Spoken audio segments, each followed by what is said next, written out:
ফেনীর দাগনভূঞা উপজেলার মাতভূঞা ইউনিয়নের করিমুল্লাহ উচ্চ বিদ্যালয়ের শিক্ষার্থী 4 শতাধিক। স্কুলটির 7ম শ্রেণীর একটি কক্ষ ইতিমধ্যে নদীগর্ভে বিলীন। ঝুঁকিতে পুরো 4 তলা ভবন আর স্কুলের শহীদ মিনার। খেলার মাঠের একাংশ নদীতে বিলীন হয়েছে। ভাঙন রোধে স্থায়ী ব্যবস্থা নেয়ার দাবি স্কুলের শিক্ষক ও শিক্ষার্থীদের।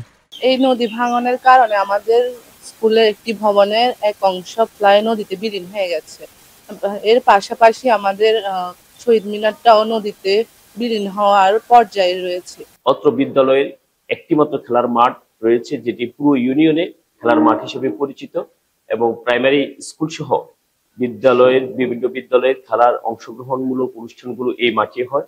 সেই মাঠের উত্তর পশ্চিম অংশ প্রায় বিলীন হয়ে গেছে, যা শিক্ষার্থীদের খেলাধুলা এবং মানসিক বিকাশে বাধাগ্রস্ত হচ্ছে। ছোট ফেনী নদী, কাটাখালী নদীর এমন ভাঙন পরিস্থিতিতে দিশেহারা তীরবর্তী মানুষ। চোখের সামনে রাস্তাঘাট ভিটেমাটি হারিয়ে মানবেতর জীবনযাপন করছেন শত শত পরিবার। উত্তর আলীপুর গ্রামে ছোট ফেনী নদীর রাস্তা নদীতে বিলীন হয়ে যাওয়ায় চলাচল দুর্বিষহ হয়ে উঠেছে।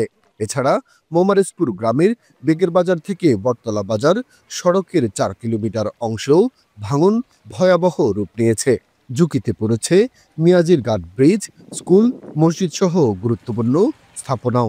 মুসাফর সুইচ গেটটা যদি দ্রুত স্থাপন করা হয় তাহলে মানুষ উপকৃত হবে। ওই বান ছুড়ার পরে তো বাংলার পরে তো এখানে ভাঙতেছে, সব স্কুল ভাঙি যেতেছে, বাইকের ভাঙি যেতেছে, রোড ভাঙি গেছে, আমার বাড়িও দূরে ভাঙি যাবে, কিন্তু যদি আমার এখান থেকে সারিয়ে দিই গার্ডওয়াল টানেন তা আমার বাড়িটা রক্ষা হইল।